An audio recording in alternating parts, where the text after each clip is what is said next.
Man, what is your favorite beat making workflow? I mean, what do you actually enjoy doing when you sit down to make music? Are you digging through records? Are you using sample libraries? Are you playing keys yourself? Are you making full compositions from scratch? Or do you do all of the above depending on what the vibe is? Because I think a lot of people starting to act like music production is supposed to be done just one way.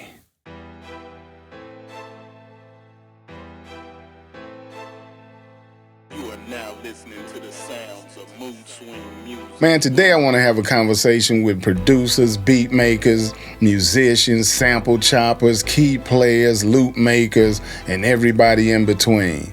Because every producer has a different workflow. But for some reason, people online keep trying to turn music production into religion. Man, music is music.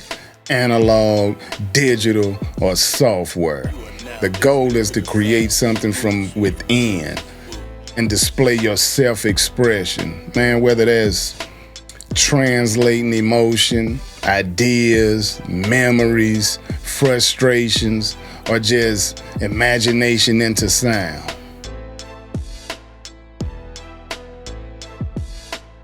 Now, personally, this ain't my thing. And I recently gave all my records away along with my turntable and mixer to someone who I thought could benefit from having it. But there is something special about sampling records.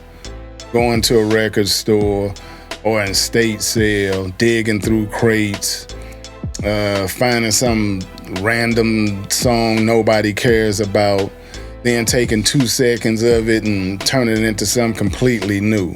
That is definitely an art form all by itself. Sample-based production, man, it tends to have soul to it. It got a texture, it got imperfections. Sometimes the dust, the noise, the crackle, man, that becomes part of the feeling, you know what I'm saying? Some of the greatest records ever made was built on samples. I mean, little small samples, you know what I'm saying? But here's the thing, man. Sampling records also come with some questions. Do you clear the samples? Or do you just post it online and hope nobody cares? Because a lot of producers don't talk about what happens after that sample-based beat is done. But sample-based production definitely have some caveats. Now let's talk about sample libraries. I understand the concept of sample libraries, but to me, man, the way sample libraries have been used all over the internet and in the past, man, from sounds.com and Splice, you got everybody taking these samples and just looping them, everybody making the same song with the same samples. It gets dangerous, man. It gets really dangerous because eventually there's gonna be some copyright infringement somewhere. And if you don't know nothing about music and music rights, man, you might want to watch how you use these sample libraries because it could get really sticky really fast, and a lot of people don't talk about that.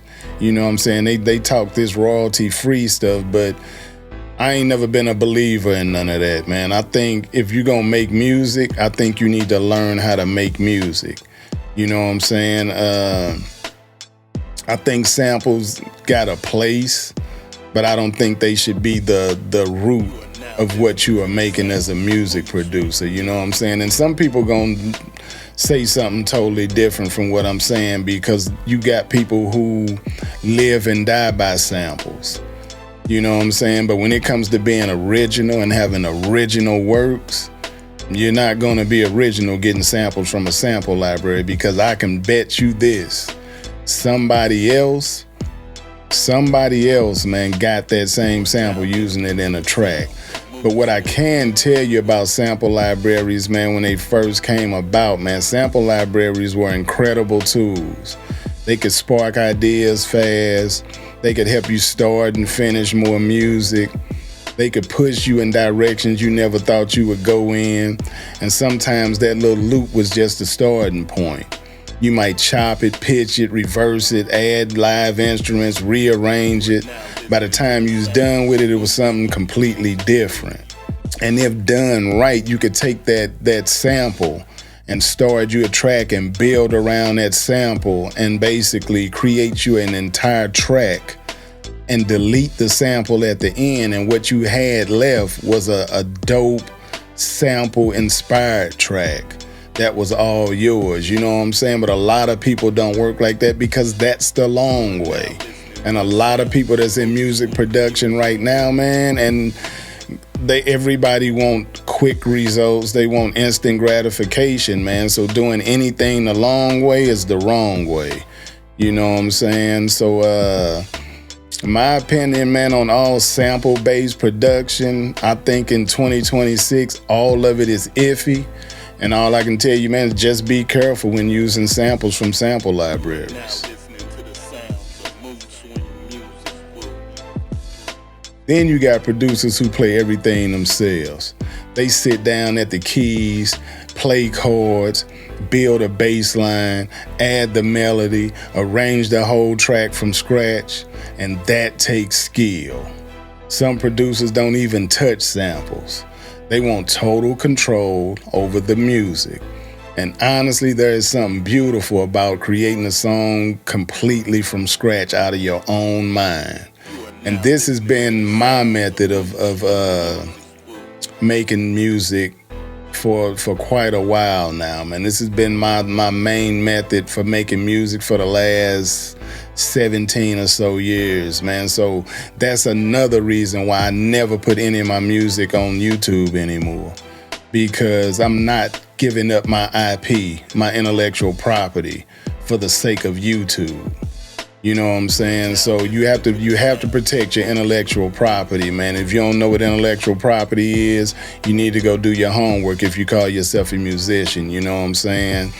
But making it from scratch, man, it allows you to not have to worry about clearance issues, no worrying about someone saying you stole something. It's just pure creation.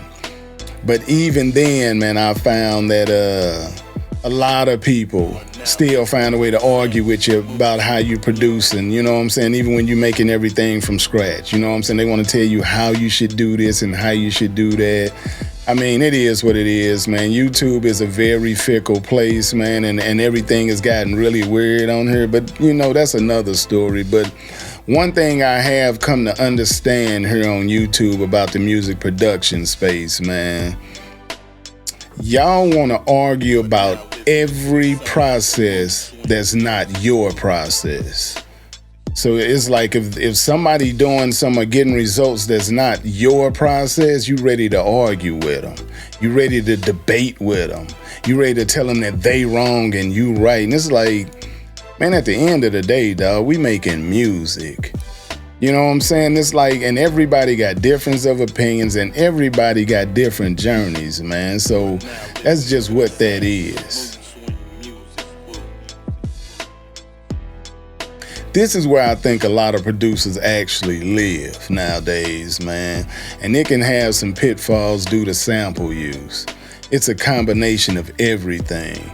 You know, maybe you start with a sample, then add your keys, then play some live bass, then use a sample library for some textures, then chop yourself singing something random into the track. See, with this method, you don't have to pick a side. You know what I'm saying? But once again, I hate to keep going back to this, man, but it involves samples. You know what I'm saying? And as long as your music involves samples, man, you got to be prepared and ready for something that could not possibly go right with your music production. So my thing is, my suggestion would be, man, hey, learn how to play music, man.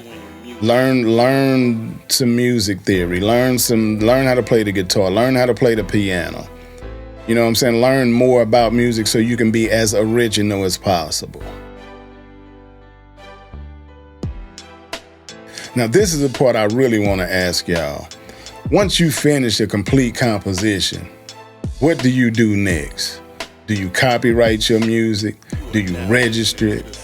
Do you get samples cleared? Do you leave it unreleased? Do you post it online immediately? Do you sell the beat? Do you send it to artists? Or does it just sit on your hard drive with 80 other ideas? Because this is something producers don't talk about enough, man. The creative process is just part of the journey. You still got the business side, the legal side, the release side, and all of that matters. Some people clear everything. Some people don't clear nothing. Some people only make music for fun. Some people are trying to build a career. And none of those paths are exactly the same. But at the end of the day, man, your workflow is your workflow. Your studio is your studio. Whether it be analog, digital, or software, or whatever you want to call it. And let me be clear, man, I hope everybody watching this video has or are working towards their dream setup. And I hope you get it sooner than later. Because that's what makes music interesting. If everybody used the same process and does everything the same, man, it wouldn't be fun. It wouldn't be creative. It wouldn't be interesting. It would just be a template. And that's the biggest thing I think a lot of people online be forgetting, man. One producer might start with drums. Another start with chords. Another start with a sample. Another might start by humming a tune in their phone. There is no single blueprint for creativity. And my journey is my journey. And you can't tell me what my journey is or has been or will be going forward. So you know what I'm saying? So all these cats who want to get out here and call names and do little subliminals and all that, man, look here, man, my music journey is my music journey. And you can't tell me what I seen for a fact during my music journey. This is Mitch. This is Mondays with Mitch. And I ain't said it in a while, but I'ma say it today. And don't just be a producer, be productive. Get in the studio and be working on something. Whatever it is you working on, make sure it make you better than you was the last time. Peace.